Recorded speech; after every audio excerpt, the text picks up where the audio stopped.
Today's podcast is sponsored by The Morning Navigator, a daily newsletter written by Tony Greer, who is a 30-year veteran trader in the financial markets.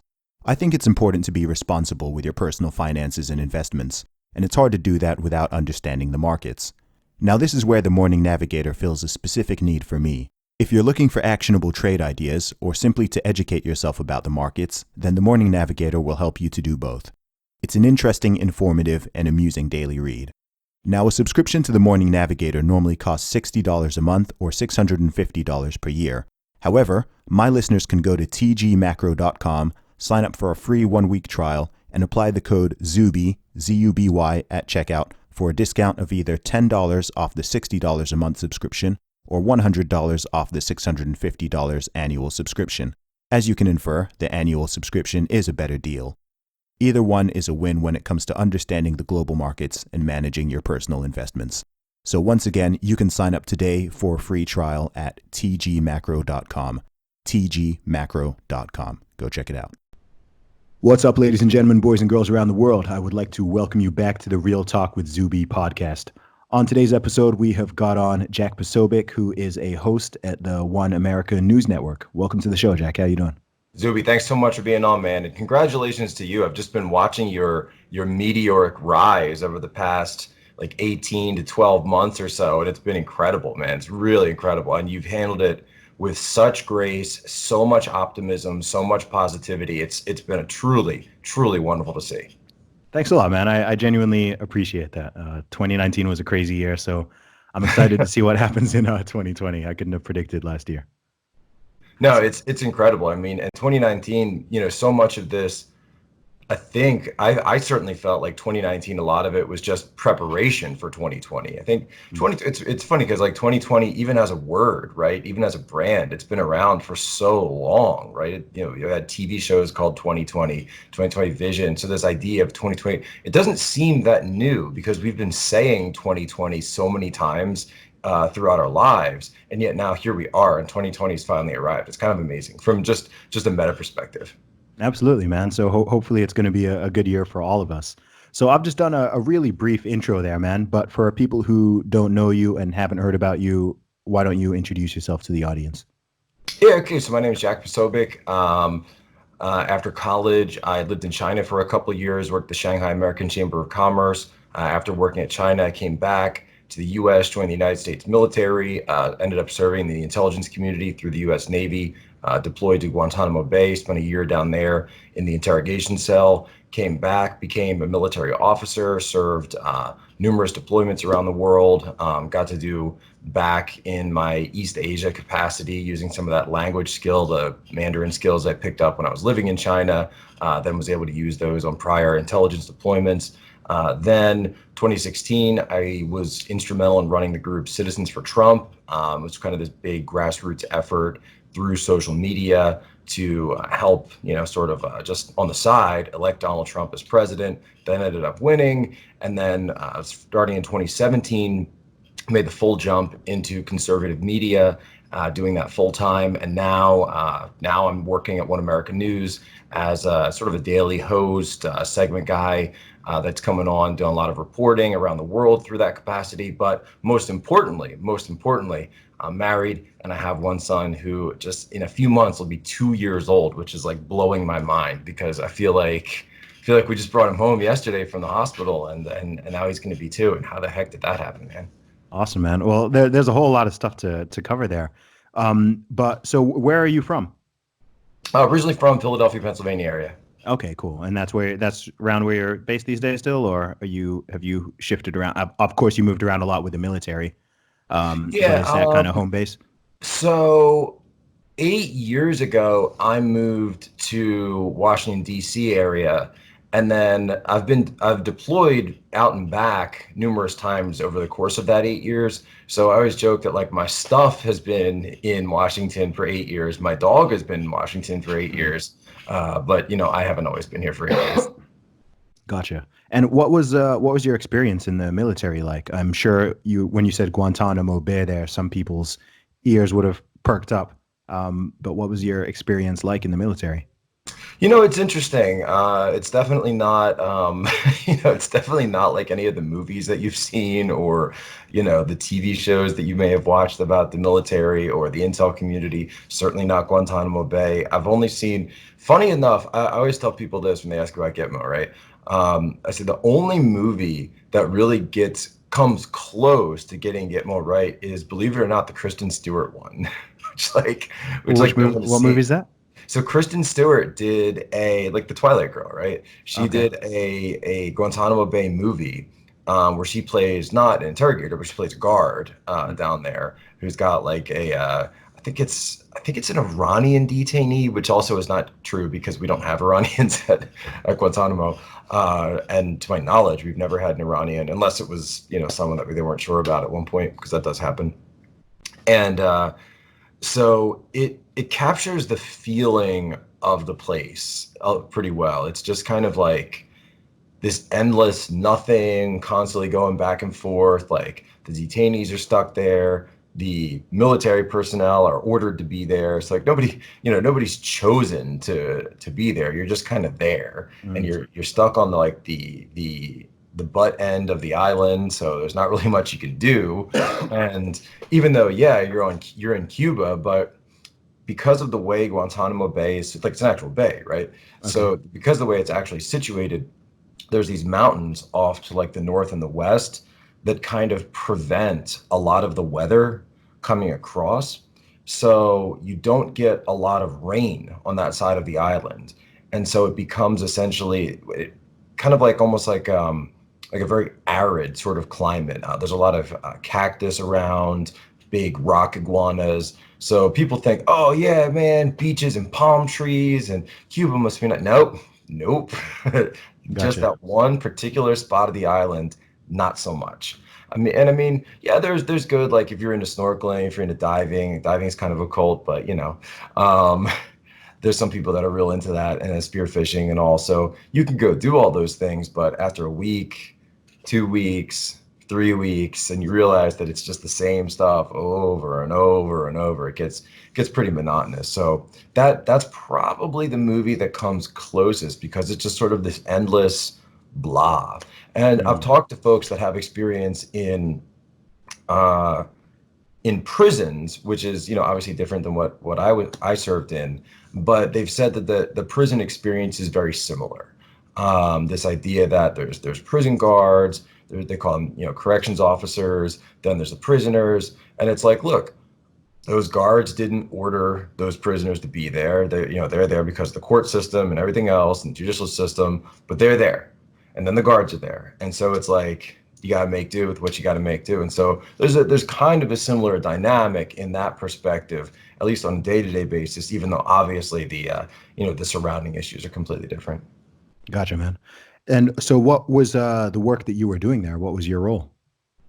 Can't talk too Okay. Oh, okay. specifically Okay. No, no, about that's okay. what I No, I did don't. there, Yeah. but I can say that I worked in intelligence, Okay. and I was assigned to the interrogation cell, and essentially we were looking at potential threats that were going on outside in the world, that somehow we could serve by the work we were doing there. That's, I Okay. think, is about as much as I could No, talk no, about. that's fine, man. I'm not But trying I to do, get no, no, you no. in It's any funny because trouble.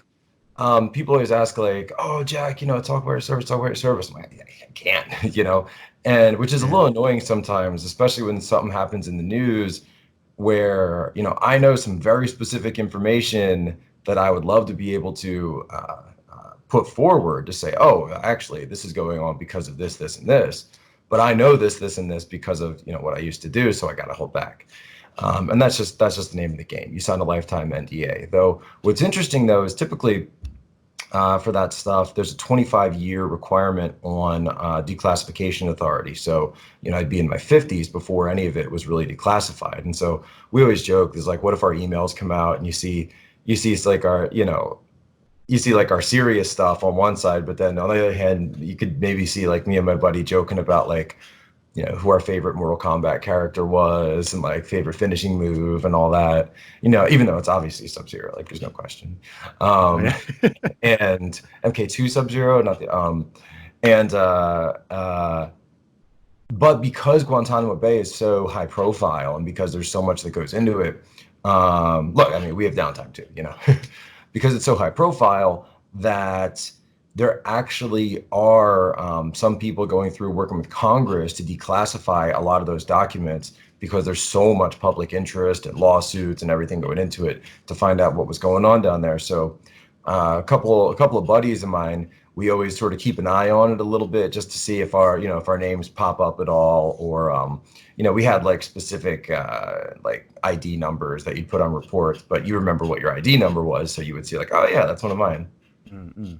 Oh, that's interesting, man. I've never spoken to someone who's, you know, been to, let alone worked at Guantanamo Bay. It's one of those names where I think everyone's like heard of it, right? I mean, you were Right, kind of right, right. alluding to that earlier, and everyone's kind of just like got this like big scary picture in their brain of like, oh I will gosh, say like though, I will say though, like one thing I can definitely speak to from more of a meta sense as well is, you know, people have this picture of Guantanamo Bay that's been painted by the media, right? yeah, And Guantanamo Bay is where I learned what fake news is all about.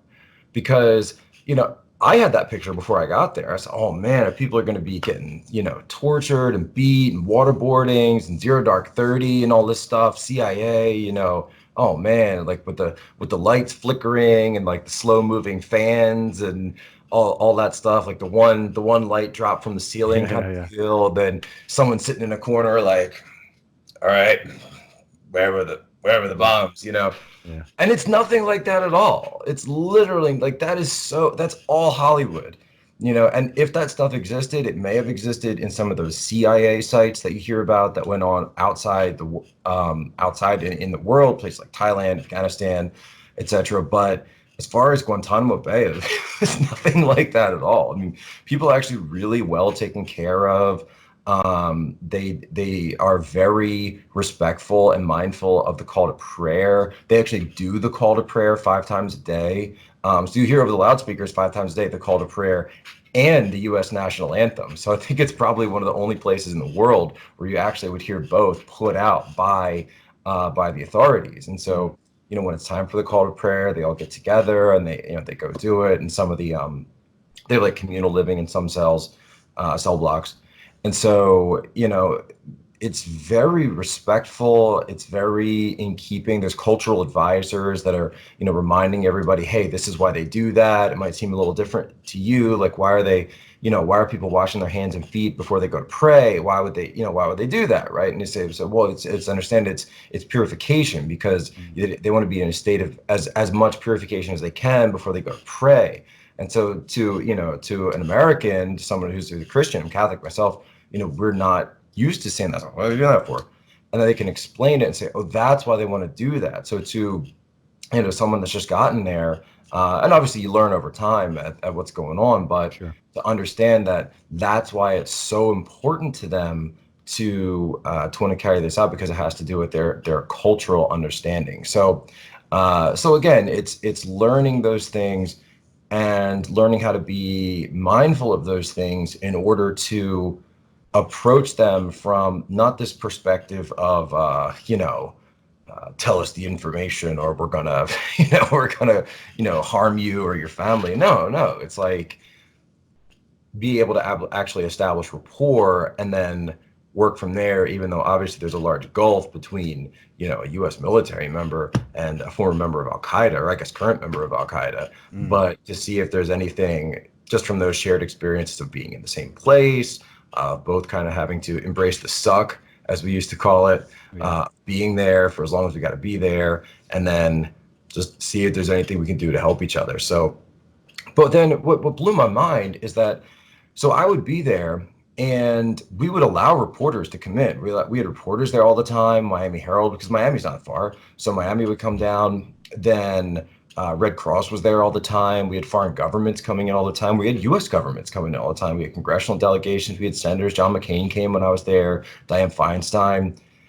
And they would come down and we would give them tours, right? We would give them tours and show everybody, answer all the questions. And it would be just like I just told you now, just as I just described it to you, right? hmm And then they would get off the island and they would turn to the cameras and say, I saw the most horrific scenes I've ever seen in my entire life. And I'm like, what are you talking about? Like they were drinking tea and watching television and playing PlayStation and like what do you they had FIFA.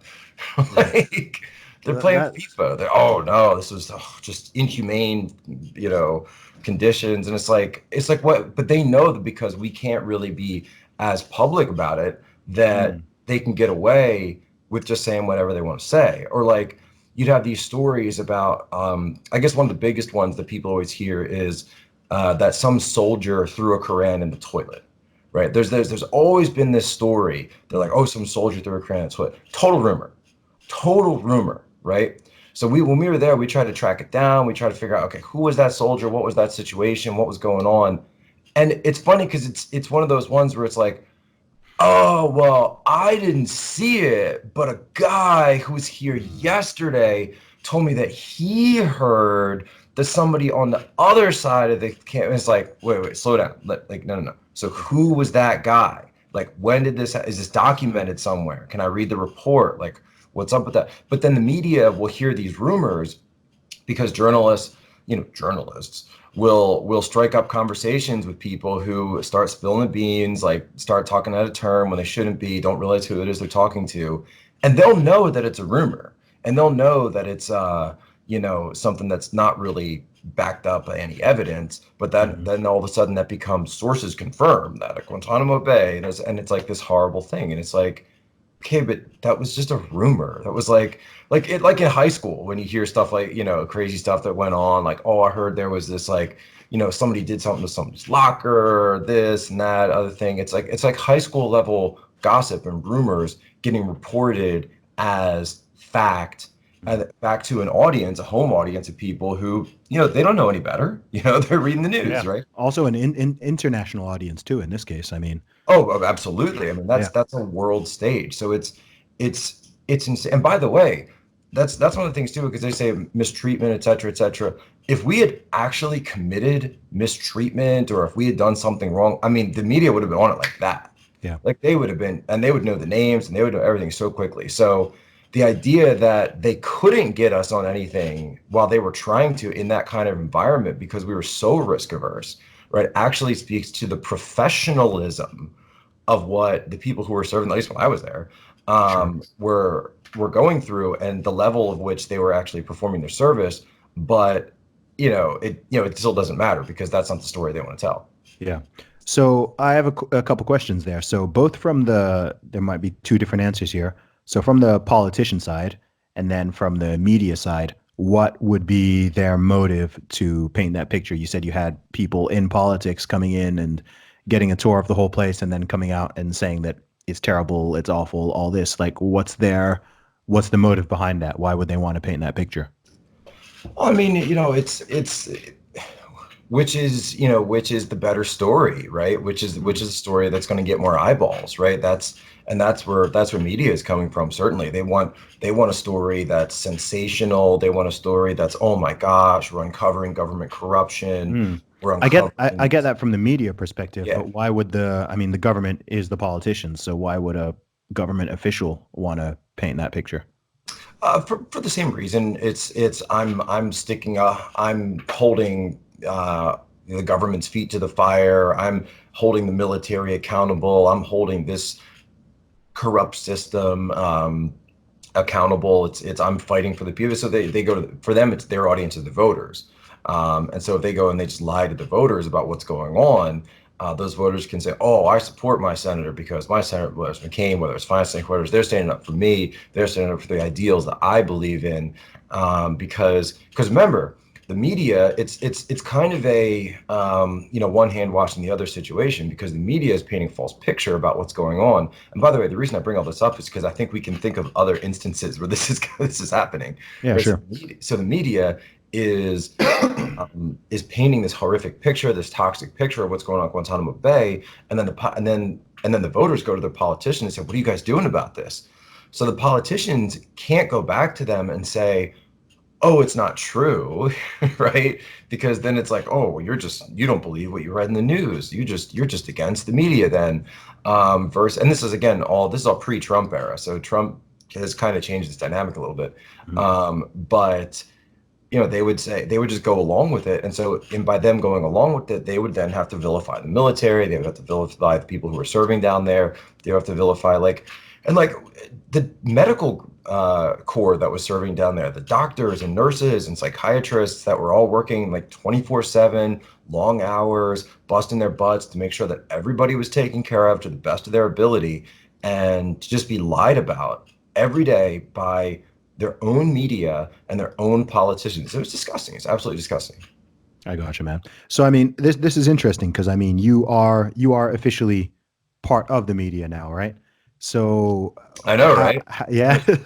So tell us about how that conversion happened. How did you go from being in the military to now being a journalist and reporting on OAN? I mean, what was the story there? It was definitely, I mean, the easiest way to say it is like it's definitely just through Twitter. Just through getting my name out there, from going and doing stuff in 2016. Like, probably the biggest thing I used to do in 2016 was I would go to rallies of both sides. I would go to rallies of like Donald Trump, and then I would go to rallies of Hillary Clinton, Bernie Sanders, and I would just post the pictures of the crowd sizes, right? Okay. And nowadays people see the Trump crowd sizes. Oh, it's ubiquitous, right? He goes somewhere, he has a big crowd. He goes somewhere, he has a big crowd. But people forget that back in 2015, 2016, that wasn't the case, and that people weren't really talking about it. It wasn't known, and you weren't seeing that on any of the mainstream outlets, whether it be Fox or CNN. They were not showing these big crowd sizes and what was going on, and the fact that, again, whether or not you support whatever side you support, like, it's just reporting the truth, right? It's just reporting what's actually going on in the world. And so you would see these massive crowd sizes for Trump, and pretty big for Bernie too, by the way. And Okay. then Hillary would get out these like little, like, she would fill these tiny little places, and then her campaign realized it.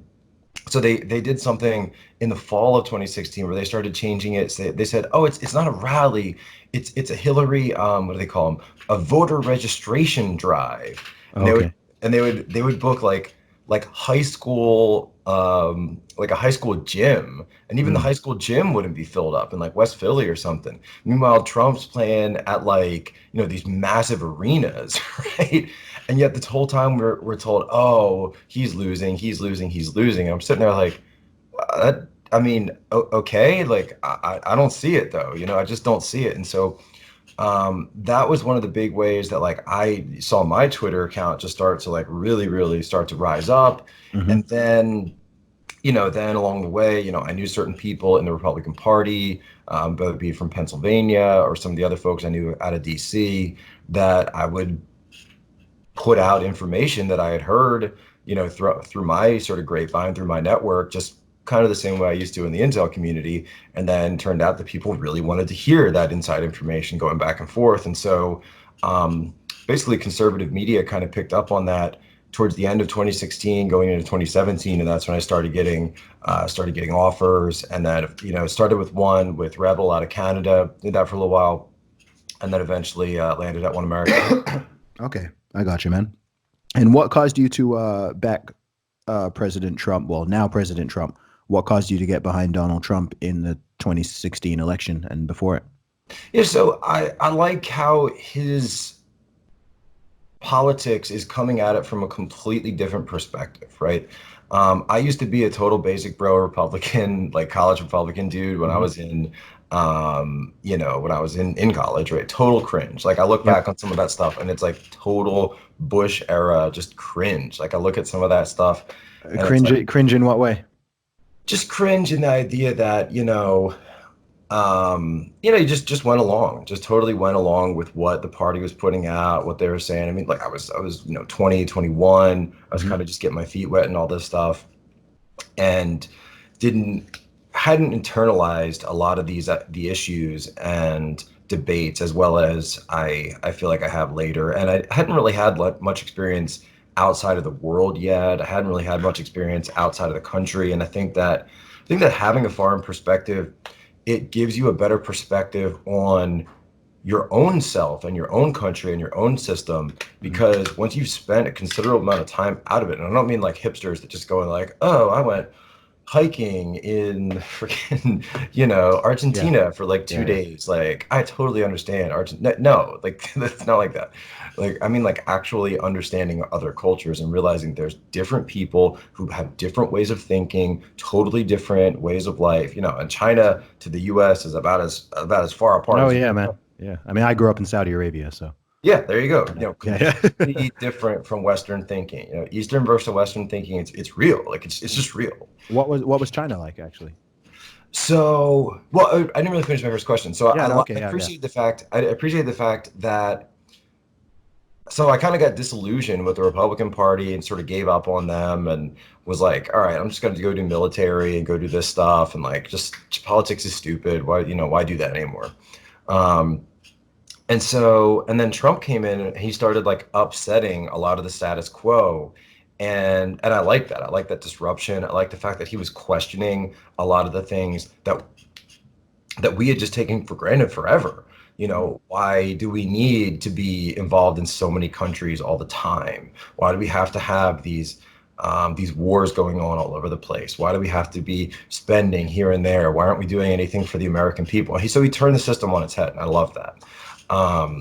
Whether or not he's been successful or going to be, ultimately successful, and that time will tell. But really, it was that coming at it from a different perspective that first drew me to what he was doing. What was China like? Man, China is a completely different place than I think anybody realizes. They have this system which is totally totalitarian and yet also hyper capitalistic at some senses, right? I mean, it's like a Okay. totally different kind of system because we're talking post Tiananmen Square, we're talking post Chairman Mao, post Deng Xiaoping, even at this point, that nobody really has a name for. In China, they call it socialism with Chinese characteristics, but it's still a mystery. I don't think there's really one ism that's been put to it because what they're doing now is they tried full on communism in the 50s and 60s, and that led to just widespread, tens of millions dying, potentially 50 million if you look at the famines, Yeah. which Yeah. they knew was going to happen because the Soviets had just tried it, a generation prior. Yeah. And Which is what's scary. seriously, Yeah. Yeah. well, there's different theories about that. Like did the Soviets and did Chairman Mao target certain counties and provinces that hadn't supported him with famine style tactics because they want like Tibet or Ukraine, and did they target those for specific reasons? And that's the thing that's debated. In Ukraine they call it the Holodomor, Okay. and so then following his death, because people were already starting to move away from it, but then Chairman Mao started to purge his own party because his own party was moving against him. And he created this thing called the Cultural Revolution, which is very similar to what we're in now in the West, where he just unleashed this mental illness of, if you are not with the revolution, then you are against us. If you are not with us, if your parents are not with us, if your teachers are not with us, if they said anything, God bless you, if they've said anything, if they've done anything that's, ever once in their lives, even if it's not recent, even if it's way in the past, then Yeah. you must be destroyed. We have to hold you up and put signs around your neck and with your, crimes against the revolution, crimes against society, labeled in front of you. And they have stadiums full of this. I mean, people don't even talk about the Chinese Cultural Revolution. There's no movies about it, Yeah. but This is they the show struggle. What they called struggle sessions. Is that struggle right? sessions. Yeah, Yeah. Yeah. exactly. I mean, this is very similar to what's going on in the U.S. right now. You look at Antifa, you look at the Chinese Red Guards. It's very, very similar. The youth, they always use the youth. Yeah. Colleges and schools were shut down in China for 10 years. I mean, think about that. Right? We don't even talk about it. Or there's no movie. Hollywood doesn't dare make movies about it because then they Mm. get the Chinese money. 7 Years in Tibet, like the one movie they made that was actually like just told the truth about China. Like that's probably, unless I can think of anything bigger, but that's probably the last big Hollywood tentpole movie that actually called out China, right? And that's what got Brad Pitt banned from China for life. And China will Oh, never I touch didn't. I wasn't his even aware of movies. that. Yeah, yeah. So He's China banned from won't China touch for him in life. any of his movies. Yeah, Wow, Because they just show it. That's 'Cause so they just show interesting. the Chinese invasion of Tibet in 1950. They show how the Dalai Lama had to flee. They showed like how it was this culture that was completely taken over, and then suddenly, we don't talk about it anymore. Yeah, it's nuts, man. I mean, yeah, China's a real superpower, man. But I at the same mean, time, just they're completely ruthless with it's state capitalism is kind of what it is. It's like state yeah, capitalism. So they will flood money at, if they decide they want to do something, they're like, oh, we want to have this great high-speed rail. We want to have this maglev train that goes from Beijing to Shanghai. And they're like, oh, that's great. In the U.S. now, you'd have to get an environmental survey. You'd have to go to the unions. You'd have to go talk to local landowners, go through eminent domain. You'd have to go probably face multiple lawsuits. You can pay people off. In China, it's just like, get out the way. Basically, like, get out the way. You're yeah, gone. Move. You're yeah. out. Or when they built the Three Gorges Dam in near Chengdu, let's say they put a dam. Yangtze River is the third largest river in the world, right? So they said, oh, we're going to build a hydroelectric dam across this thing, and they said, okay, well, isn't that going to, if this river's so big, isn't that going to create a massive reservoir? What about all the people who live there? What about them? And I'm laughing, but it's actually like I mean, Yeah, that's yeah, no, it's crazy. yeah, And so there's entire cities. There's actually entire cities, like not just towns and villages, but actually cities that were submerged under the massive reservoir that was created when China plugged up or dammed up the Three Gorges Dam at the Yangtze River there. And they're just underwater now. It's like, sunken Atlantis kind of thing, but cities that weren't even built that long ago. And so you really have to ask this question of like, okay, how much of this sustained growth can they even handle financially? I mean, it's China, like we talk about the growth of China and how they're expanding. So and the Chinese people love it, by the way. There's no um, widespread, or at least I should say, like really widespread opposition to the Communist Party, because number one, a lot of the people in the middle support it, and that's through a lot through propaganda, a lot through censorship, control, and that's also because the Chinese government, the Chinese Communist Party, which it's the same thing. If you say government, Chinese Communist Party, it's literally the same thing.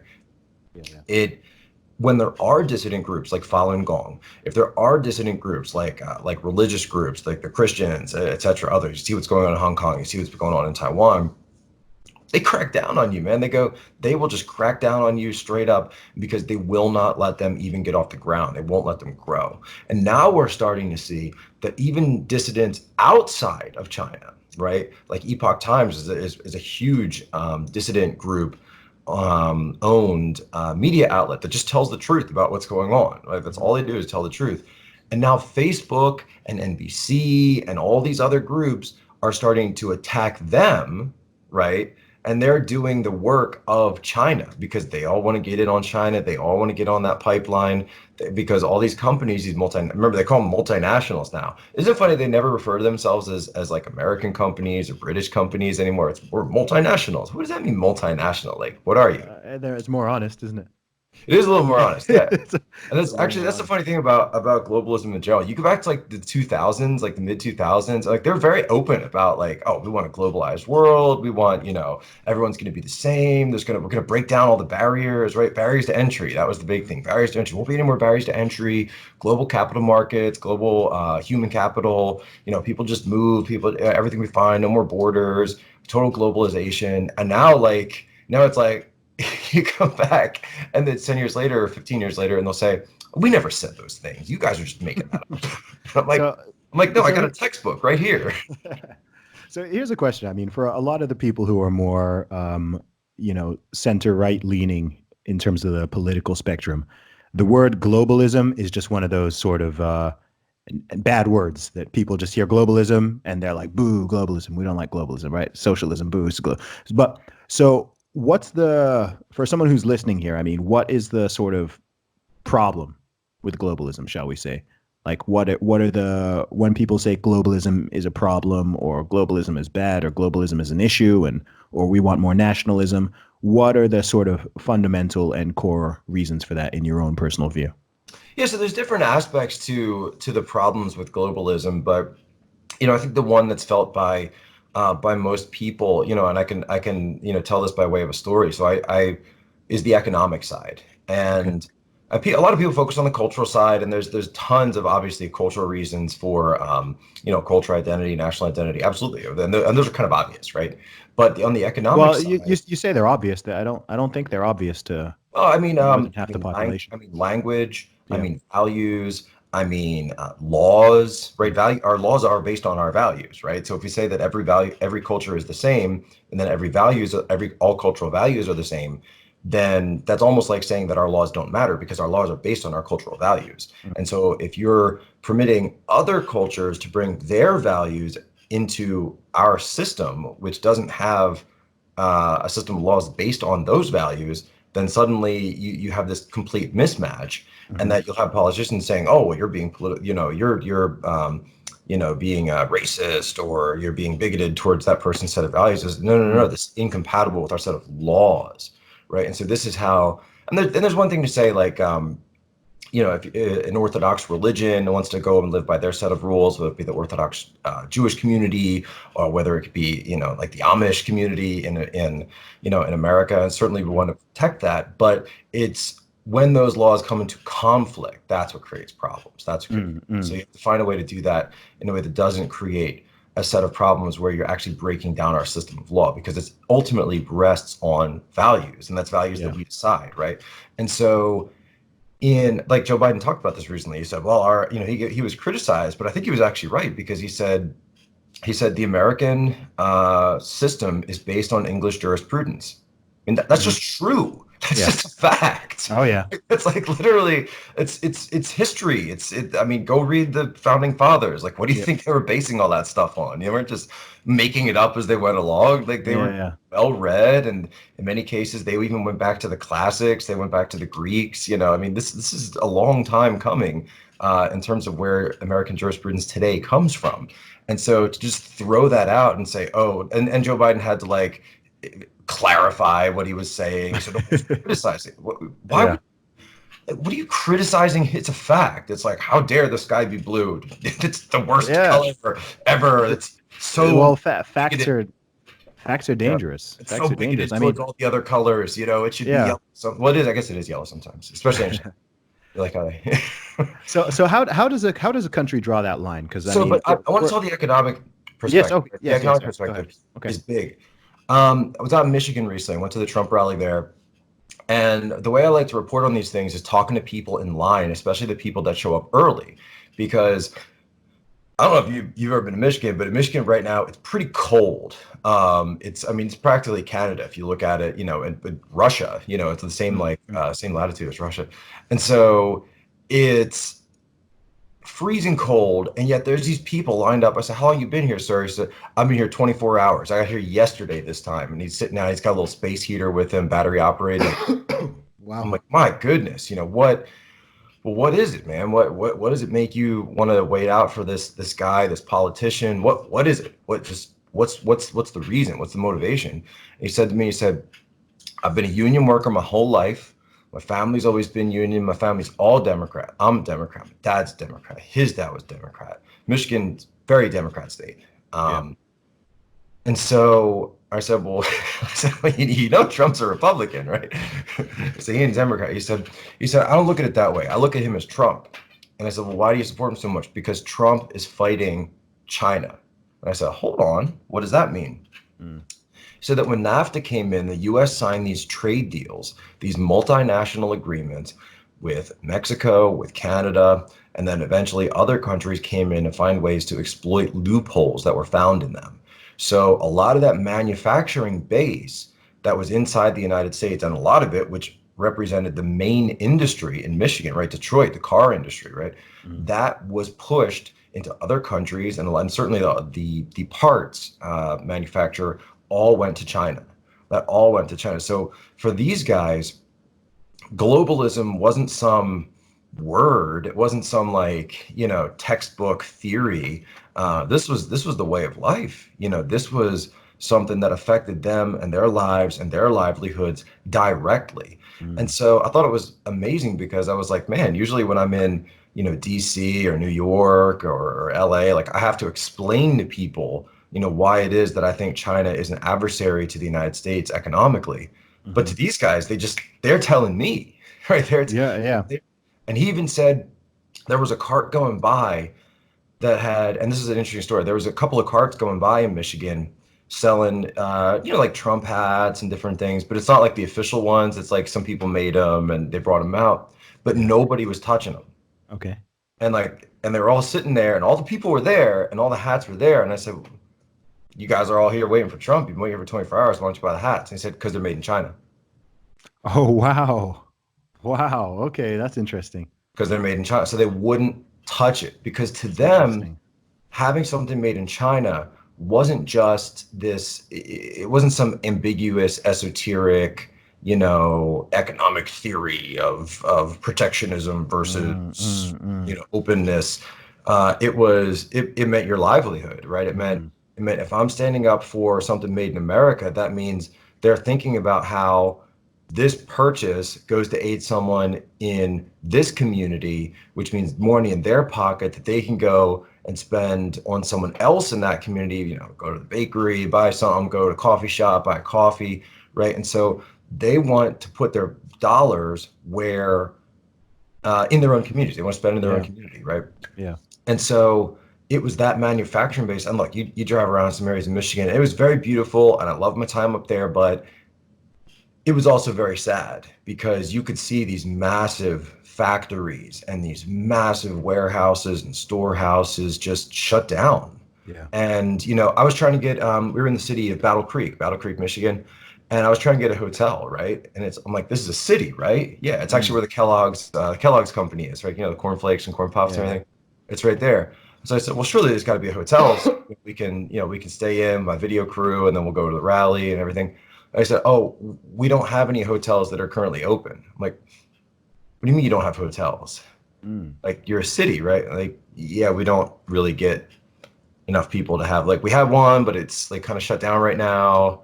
mm, It's mm. winter and they only open like on like a seasonal. I was like, so we had to go 10 miles out of town before we can just find like, a little like Holiday Inn or something to stay Yeah, in. yeah, yeah. And so you realize that these policies, this economics, it's affected them on a direct level.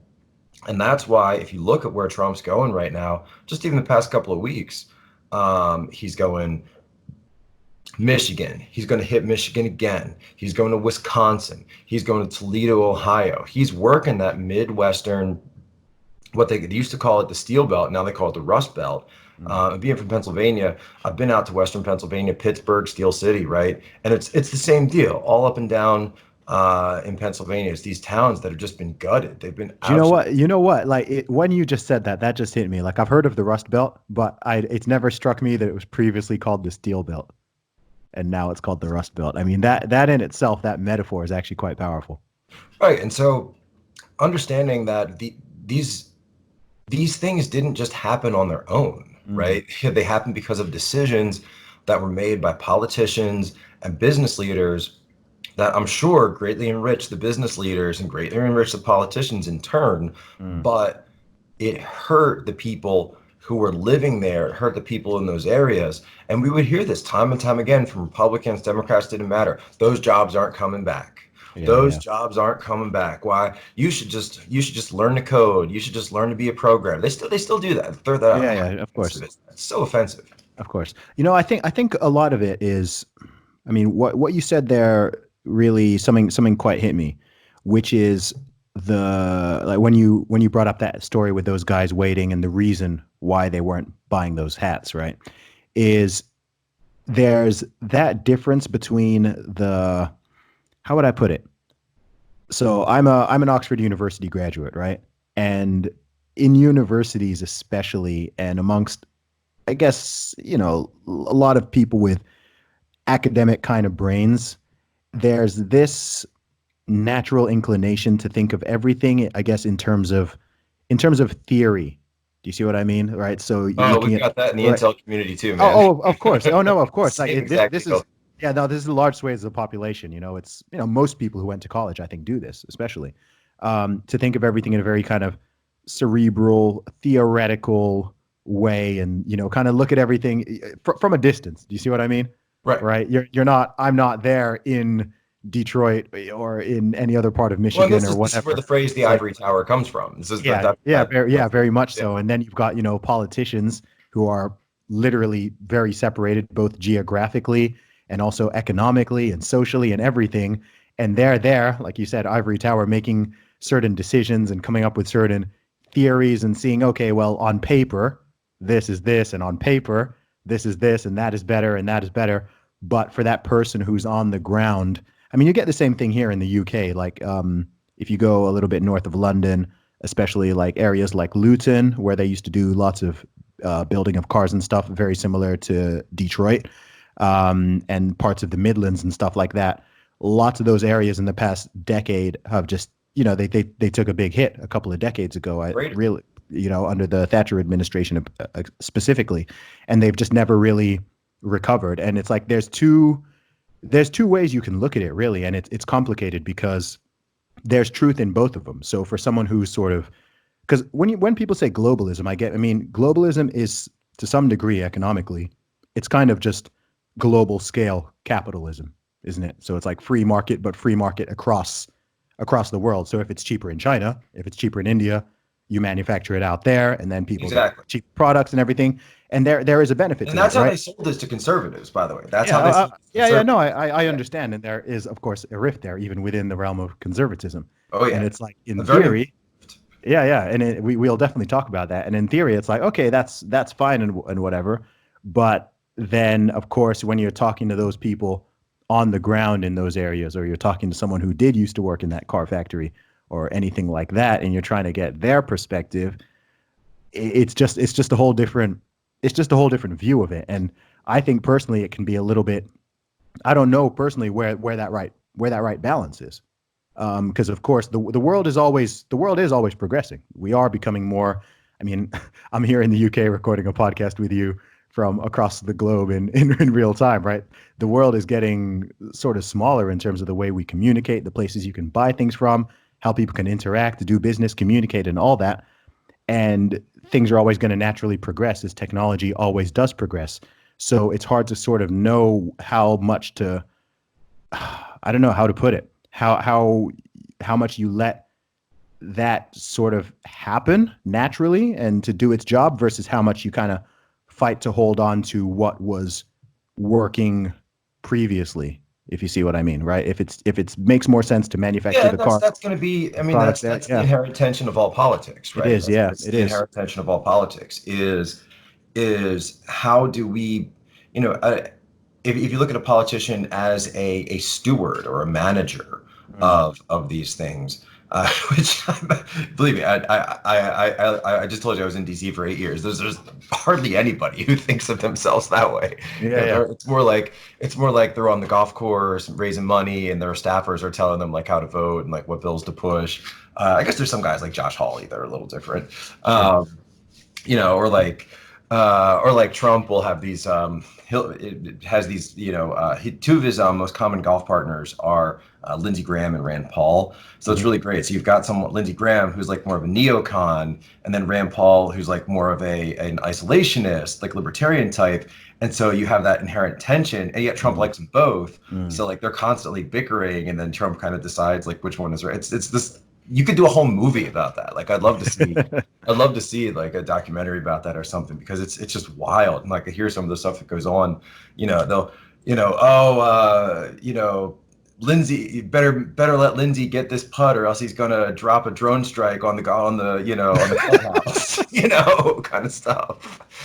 Oh gosh. It's just Yeah, ridiculous. man. And so, So in your but own it's mind, I it's mean, where amazing that and that's from the foreign policy perspective, but here we are talking about the economic perspective, and it's really amazing that we're having these conversations finally, and that there has been this global resurgence of populism, of people rejecting, as you called it, this global capitalism, because it's not working, it's not serving the people, right?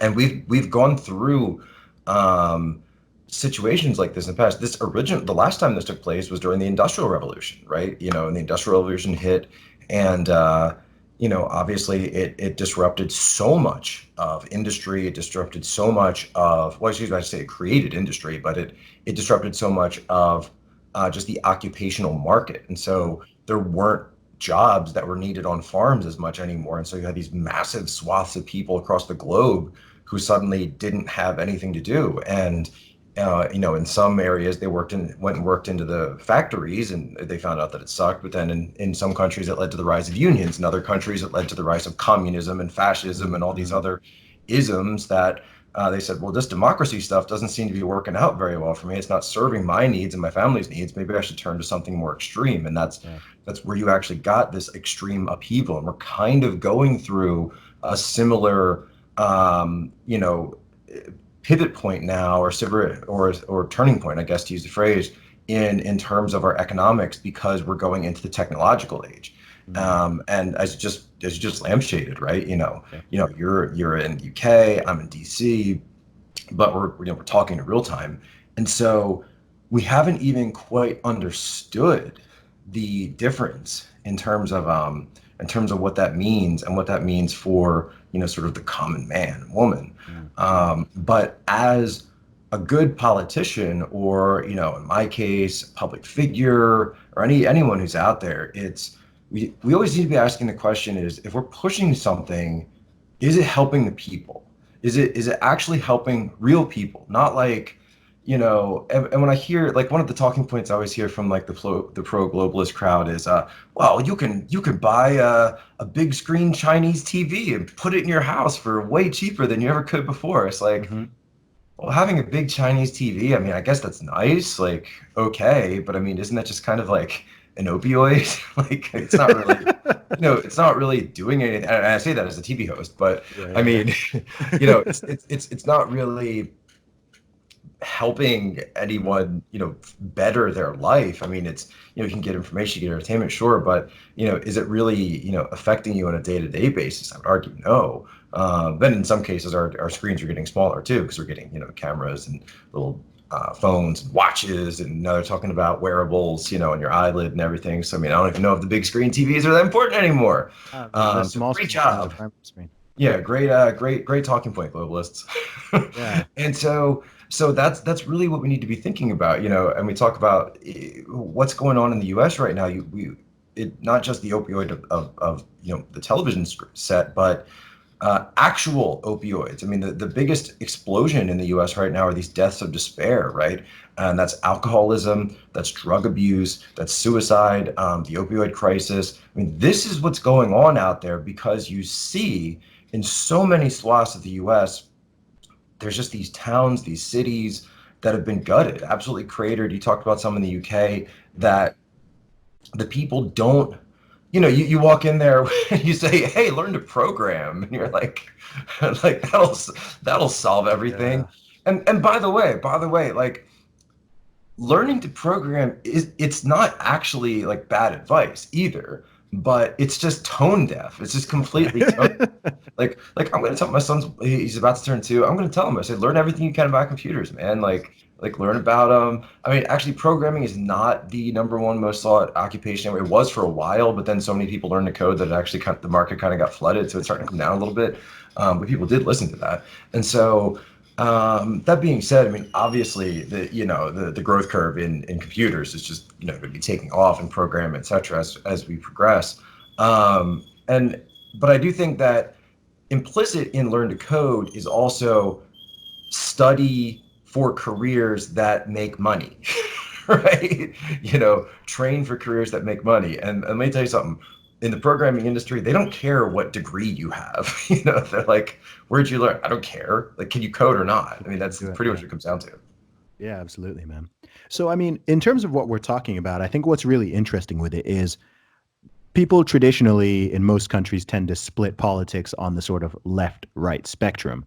But I feel like with some of these issues here, to me, this isn't really it's certainly not a clear left-right divide, is it? It's not. It's like I mean, I guess you could say nationalist versus globalist, but it seems like you have people on both sides who are in favor of one and against the other.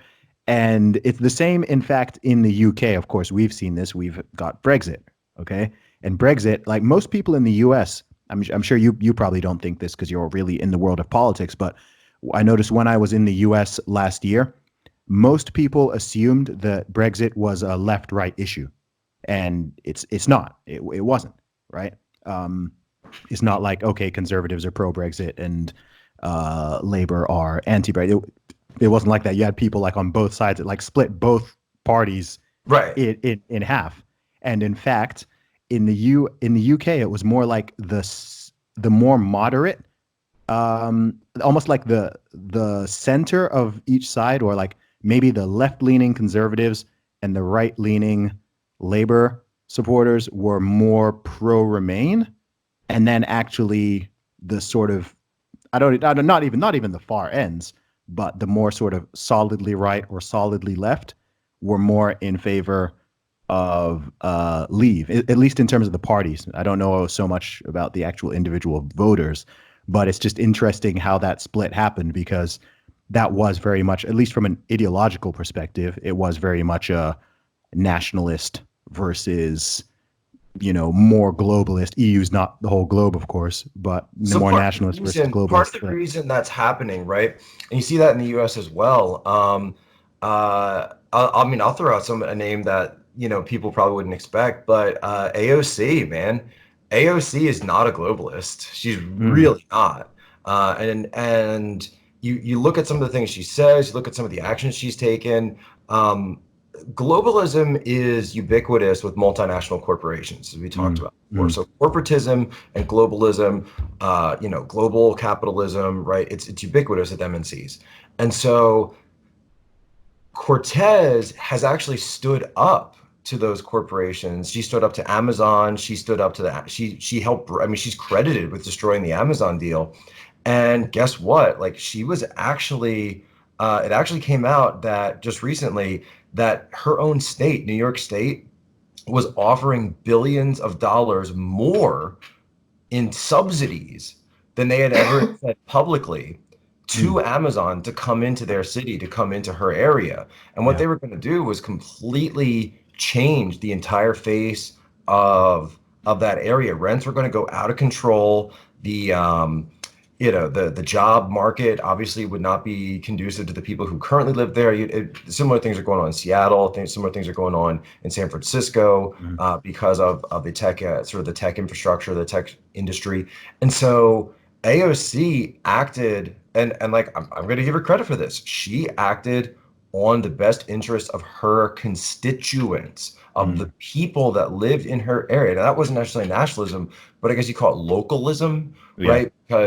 Because she acted on behalf of the people that she serves. I Mm. mean, I'm not saying I agree with her on Yeah, sure, sure. other stuff, but I'm gonna have to give her credit on that one, because she looked out at what her people were saying and she worked in their interest. Like, Mm. yeah, right. And the bottom line, like, that's what we want. That's what we should want out of our politicians. Um, I also think she's got some ideas that are probably going to be in everyone's Yeah. best interest. But I'm gonna give her credit on that one, because Bernie Sanders, by the way, is not a Yes. globalist. This Yeah, is yeah, what, no. Yeah. he is a left-wing populist. So Mm. populism is not, and Brexit was a populist thing, right? Yeah. So populism is a left-wing and a right-wing thing, because it cuts across. It's just Ralph Nader was a populist, but he's Mm. obviously very, left-wing guy.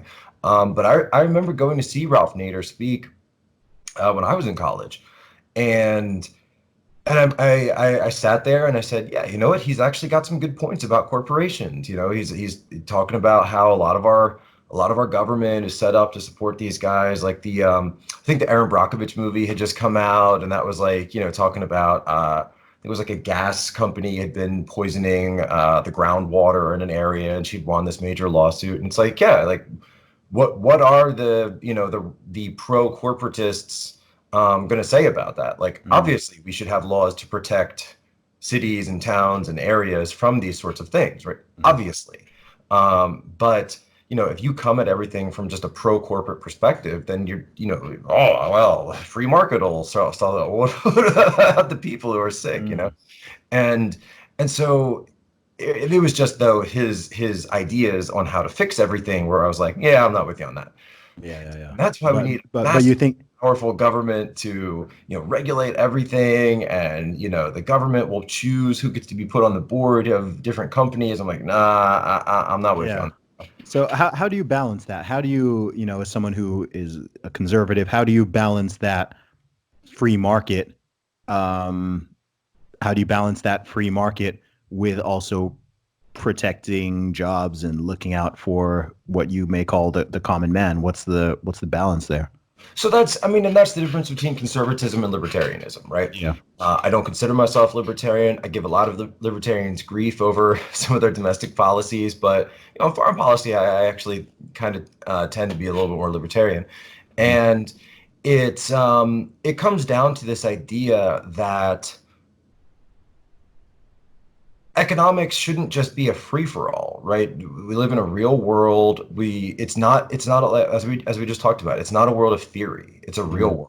Mhm. People get sick. People get screwed over by companies who are trying to like make extra money off you, who are trying to defraud you, who are trying to lie to you through marketing, Mhm. who are trying to use cult marketing practices. That's the big thing right now in companies, cult marketing. I mean, look at Disney, look at Marvel, look at Star Wars, look at Apple, right? Mhm. Google a little Mhm. bit, not as much, but a little bit. Tesla, certainly. It's Yeah. cult marketing. It's be a member, be a member of the group, Join the tribe. Yeah. Join the tribe. Yeah, it's like, wait, what? And then and then you get these kids who didn't like the end of the last Star Wars movie because they didn't think it was going their way, and they go nuts, and they're like doxing people and stalking J.J. Abrams. I'm serious. This is like, Yeah. okay, Yeah. Yeah. they say, oh, we wanted these two to get together, and this one died, and it didn't work. Spoiler.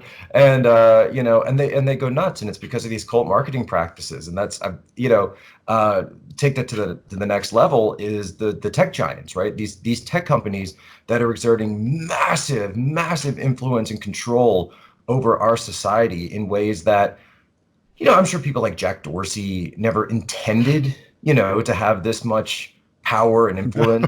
I mean, I really do think that, and Yeah. especially for Dorsey, maybe even more so than some of the others out there, but I watch him in interviews, and you really get the sense that he's like, man, I didn't ask for this. Yeah. I No, I didn't. feel the same. He's like, I Yeah. just wanted and you hear that story, and I don't know if it's true or not, but he tells that story about, oh, we created Twitter, and it was like, what if you could text message with the whole world? Like that was the idea. That's Yeah. it. Yeah. That's all it was. Like we Yeah, didn't we dude. didn't. Even the same. Like, I'll be honest. Like, I know a lot of people don't like Mark Zuckerberg, and I'm very neutral on him.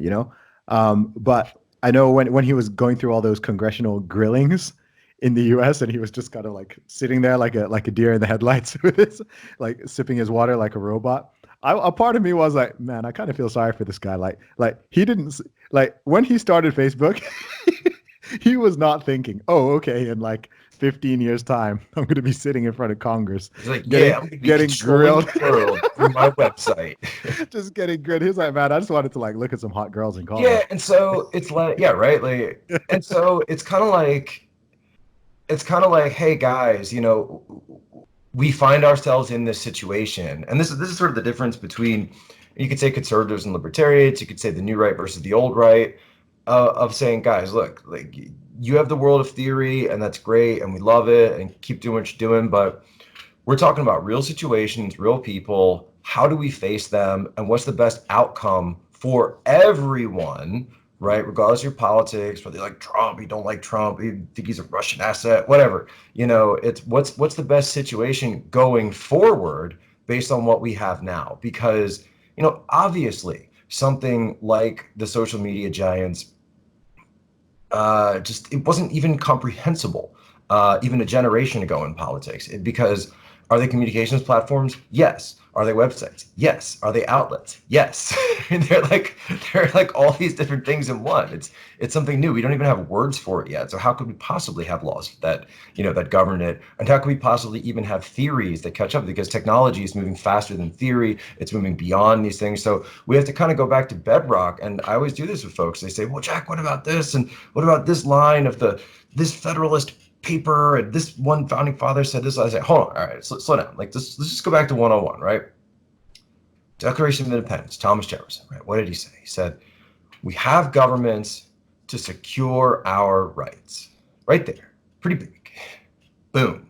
And where do the rights come from? The rights come from God. Okay, the rights come from God, but then we can't always secure the rights. So we decided we'd get some government together, and the government was going to help us secure those rights that we got from God in the first place. Not from the government, from God. Okay, great.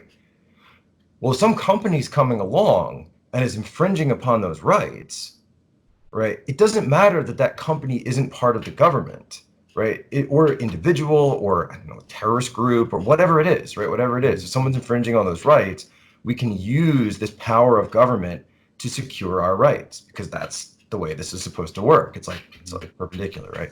And so, like, I think that kind of cuts through a lot of these really long arguments that people try to make about why we shouldn't ever use government to directly affect our situation, because I don't think that the people that created these organizations, these institutions, would have wanted us to not use them, right? That's the whole point. That's the part of the process. That's what kind of regulation should we have? How should we treat these things? That's the process, right? Yeah, I And mean, I guess to jump in there, I mean, I'm probably more libertarian leaning than you are, I'd presume. But I guess what my big question there would be, well, so if it comes down to almost like a trust in government thing, doesn't it? Like if they can do that, I think a lot of libertarians would think, okay, well, if the government is able to do that and create those regulations on those companies, I don't even know what those regulations might be. I mean, in Europe, for example, you've got the government in Germany like coming up with like some pretty weird inverted commas hate speech legislation that's making some basic dissent illegal. And then you're having right, and other that's government. against our rights. That's against freedom of speech. Yeah, that's true. But I guess with these companies, I as well, I guess because they are multinational, so they don't necessarily just exist in the U.S., right? Twitter is an American company, so as is Facebook, but really they're now global companies.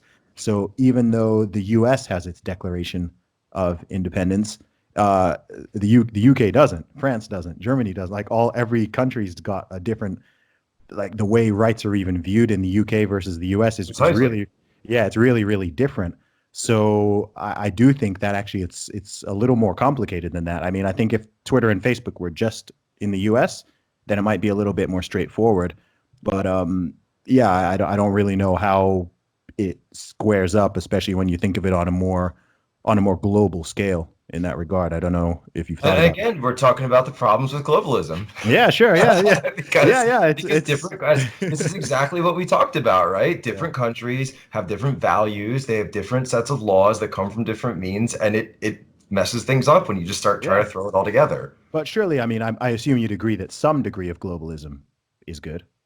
Well, no, I'm not an isolationist by any Yeah, yeah, means. yeah. Yeah, Yeah. either. And again, this is, but it's this idea that, we have to go along with the march of globalism and tear down all the barriers and have no protections whatsoever. It's like, no, that's ridiculous.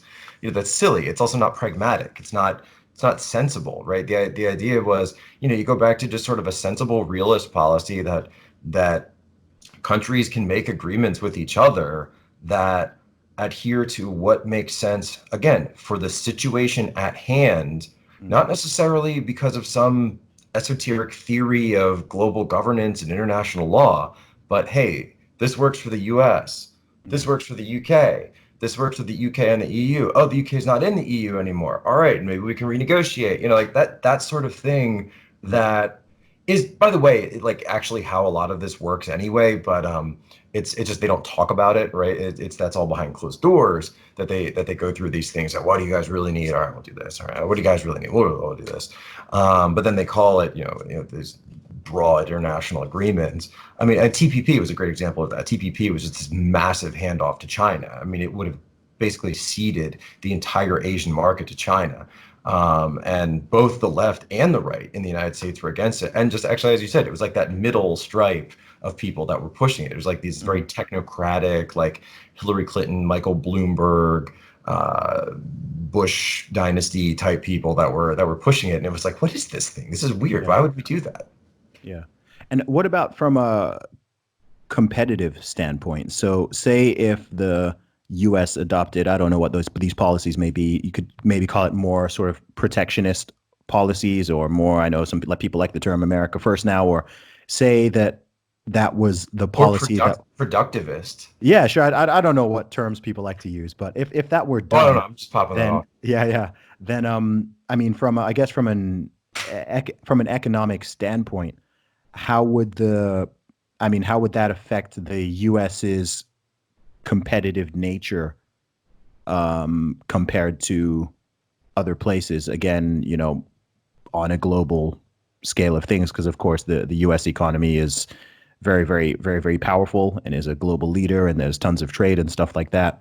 But what about the cost of goods and things like that? Because the reason why, like, let's be honest, the reason why a lot of stuff is manufactured in China and India and Pakistan or whatever is because you do get cheap goods and cheap quality goods, and people do have a desire for lower cost quality goods. I just think that's regardless of what may be ideal. I mean, I think that's where people Yeah, are in fact, in now, a lot of the and Chinese that's how people. factories, when I would tour Chinese factories with the Chamber of Commerce, you would actually see an interesting aspect that a lot of the companies would make like two lines of products, Mhm. and one line would be like really high quality, and that would be the line for export, like international export, foreign export, and then there would be another line that would be kind of just like kind of junky, Yeah. for lack of a better term.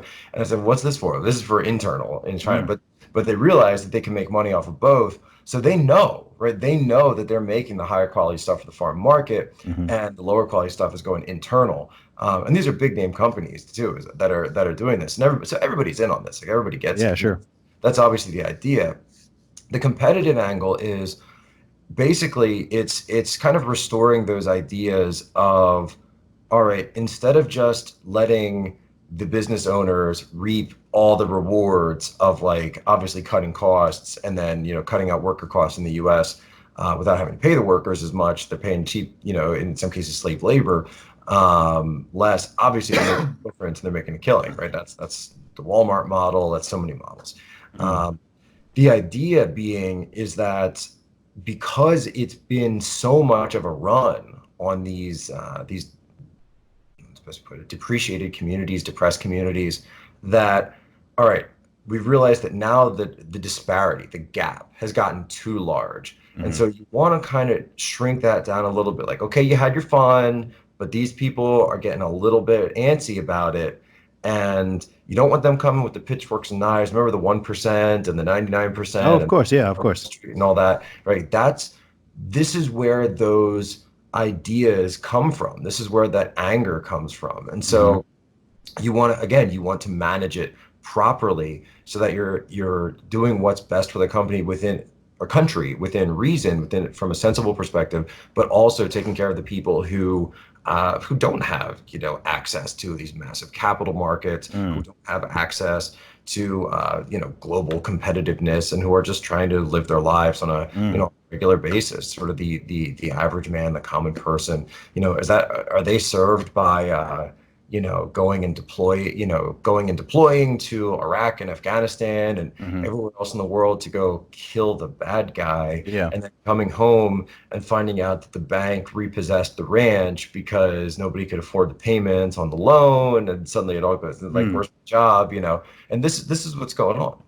Okay. So, I mean, what you've just said there, I mean, those last 2 minutes, I would think I'm very much speaking to a left wing guy there. So I guess yeah, no, no, no, I know, no. right? And it's funny Yeah, because, like, right. I'm not like, again, I come from, a blue collar background in Pennsylvania, Philadelphia area, but I mean, I've always been a Republican. I've always Yeah. considered myself a conservative. Yeah. So I mean, I guess the it sounds like the analysis there sounds very much like how, more left-leaning people would sort of do that analysis. I would assume that the core difference then would be what you would prescribe as the potential solution. And So of course, precisely. I yeah, mean, so you've look, got, your look, Bernie Sanders and free Elizabeth. market capitalism is one of the greatest tools that mankind has ever, stumbled upon. I say stumbled upon because that seems to be how we discover things most of the time. But I mean, but we have to understand that it is a tool at the Mhm. end of the day. And so it's this incredible wealth generation powerhouse. It's an engine of being able to lift people, in many cases, out of poverty when used correctly. We're seeing this throughout India. We're seeing this throughout China. And so it's this idea that, okay, when we use it responsibly, responsible capitalism, right? Mhm. Um, when we use it that could be a phrase actually. Hashtag responsible capitalism. It's like drink responsibly, but like Yeah, yeah. responsibly. This idea that we should punish the people for being really good at it. Well, no, that's not true. That's not right either. Like it shouldn't be punitive, right? And you see this, lock up the billionaires. The billionaires shouldn't exist. Eat the rich. Like, yeah, eat the rich. Like, no, that's not true. I mean, that's you have to credit these people. I mean, a guy like Michael Bloomberg, right? I probably disagree with him on everything, but you know what? Guy made his money fair and square. I mean, he computerized Wall Street and boom, made billions doing it, right? And God love him for that. Like we want to encourage innovation and we want to encourage these ideas and create a society where you can do that, and you can actually it's the whole Ayn Rand thing, right? Like the creator class, it must be free to be able to innovate and to create their products and free from attacks and being torn down. And yeah, I think there's a lot of truth to that. And so we should respect people who are able to do that, who are able to be creative, who are able to be entrepreneurs. But at the same time, that doesn't mean that you forget about everybody else. Yeah, sure. So I guess my big question then here is, so I know what the left-wing solution to this is, but what would be a more right-leaning solution then to that gap that you discussed earlier? How could that gap be narrowed to any degree so you don't have people coming with the pitchforks as you put it before? How could that gap be narrowed without sort of squashing free market capitalism or without going the whole eat the rich route and redistributing wealth through, I don't know whether that's income taxes or wealth taxes that they're talking about now, and kind of just handing that to other people, which I'm personally not in favor of. Well, I mean, Elizabeth Warren talked about this, about doing wealth taxes. And I mean, it's like the minute you pass a wealth tax, they're just going to offshore it. Like it's people are saying, I mean, look at Google. I mean, they're already doing the double Irish. I mean, they already watch their income back and forth. So I mean, so they're paying very little tax. Like the rest of the world exists. It's not like one country can do all this. And that's also one of the issues with globalism. But I would actually say though that actually going after some of those loopholes in the tax code that companies are exploiting, shutting down those loopholes, bringing in more revenue for the government, and then using that to create either tax credits or just lower the taxes on working class families, on middle class families. That would be something you could do right there off the top, right from the start. You look at some of the pro-family growth policies that are starting to be pushed out across Eastern Europe right now, giving home loans, family loans to people who get married when they're young, to people, and then if you have enough kids, if you have 1, 2, or 3 kids, you don't actually have to pay back the loan. It's like in some cases, I think the one was like thousands of dollars. I'm going to say thousands. I can't remember off the top of my head, but it was Hungary. In Hungary, if you have 4 kids, for women, if they have 4 kids, then you don't have to pay taxes for the rest of your life. Period. You're done. Really? You're off. Wow, that's some pronatalism right there. Exactly, right. Yeah. Poland is doing pensions. They're doing pensions for full-time moms and grandmoms. That if you ended up spending your career, or would have been your, quote unquote working career, raising families, because the way they look at it is like, wait, why are we demonizing women who raise families? I mean, that's like the most important thing you could possibly do. You're literally raising society, right? You're literally creating, perpetuating your society, right? We should uphold them. We should reward this. This is the most wonderful thing. I mean, this was, sort of the corollary between, women are slaves in the home. Right? Remember that was I'm not going to get into a whole feminism conversation, but I often joke that the modern day feminism was the patriarchy's greatest invention. Oh yeah, it's like don't be a slave in your home. But then the corollary is go be a slave to some corporation. Exactly. Wait, what? It's like serving your family, your husband, and your children is like oppression and slave labor, but like serving your most likely male boss and all of the male executives in a job sitting you in hate. A cubicle for 8 hours a day, staring at a computer screen. That's freedom. Empowering. You're empowered now. It's empowering. fog. And then that's not even talking about the social aspects of like, yeah, go out and let like all these guys who don't care about you like do whatever with you. Like that's empowering. But oh no, getting married and like committing to one man who actually like likes you and loves you and wants to be with you and be faithful to you forever. Like how to be a rebel in 2020. That is the slavery. How to be a rebel in 2020, Dude, man. man. Did you see some of the responses I got to that tweet? Like people were blowing their gaskets. I was like, Yeah, this is yeah. I mean, hilarious. get married, have a family, have a stable career. Like, no, don't. When I've been playing around with them sometimes. When I tweet it, I'll put like, don't drink or do drugs. Dude, don't come for people just drugs, man. Don't get tattoos. People Drugs. get People I'm like telling you. people like drugs, man. Like people You, really. Anytime I say something anti-drug, it's like I get DMs. it's true. And like, I, well, I in the get U.S., DMs like I get DMs like, "What's wrong with drugs?" I'm like, really? they're drugs. I'll get I so in the U.S. we just in the last I don't know if you heard we just in like the last week we raised the smoking age I saw by that. 3 years from 18 to 21. I just saw actually I was out getting coffee just before this, and I saw for the first time a little placard that's and I took a picture of it, I tweeted it. I said if you are as of now if you are under 21, including active duty military, Wow. you cannot purchase cigarettes. And I saw some people in the comments they were like, do you mean to tell me that if I'm not 21, so it's 18 to join the military and it's 18 to vote, but to be 21, it's 21 to smoke or drink.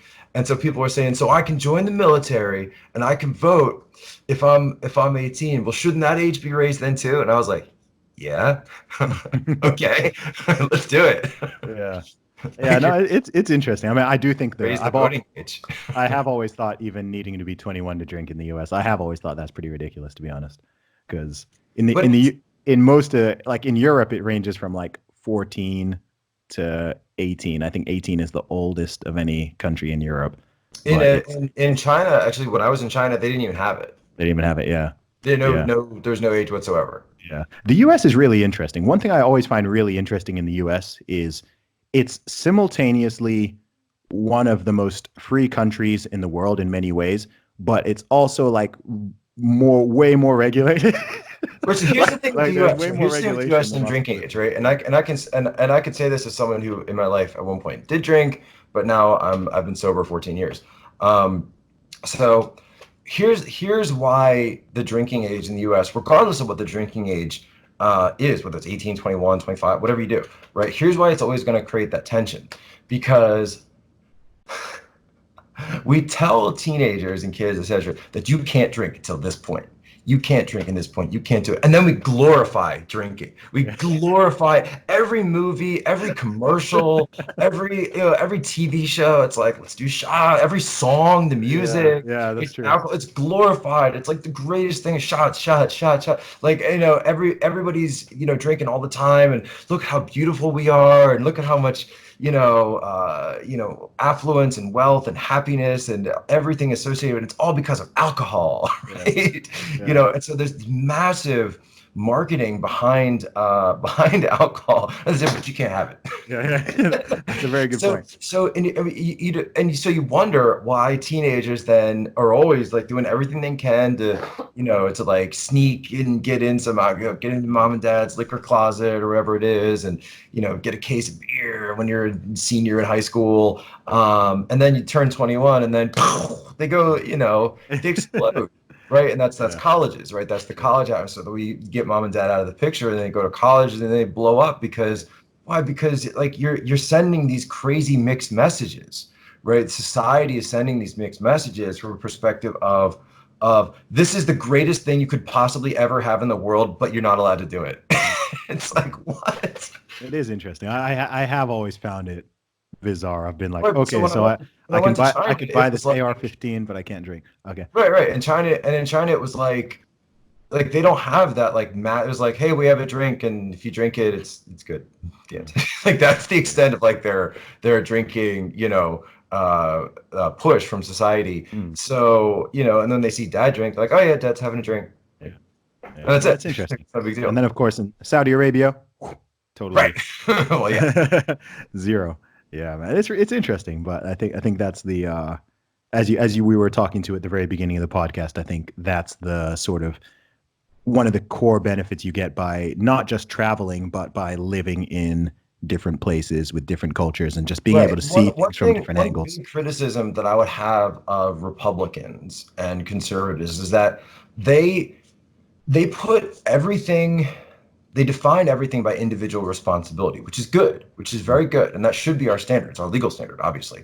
But they completely miss the idea of social messaging. And they Mm, think that there's like it's like they act as if society doesn't send messages all the time, right? mm, And these major influence hubs in the United, that's why, influencer community, right? Like Instagram, like that's why they're called influencers, because they're yeah. people who have influence.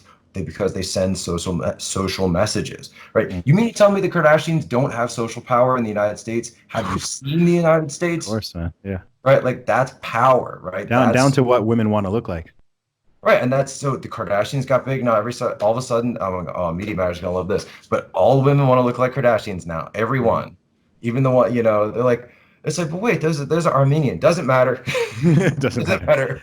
Give me the contour, Yeah. shapeshifters. Yeah, no, it's nuts, man. I'm just looking at the time, man. This has gone on way longer than I normally do, but I've been loving the conversation. We will have to do another one in the future after this one. But before we go, let people know where they can find you online. Yeah, sure. Easiest place to find me online. I live on Twitter. I think everybody knows that.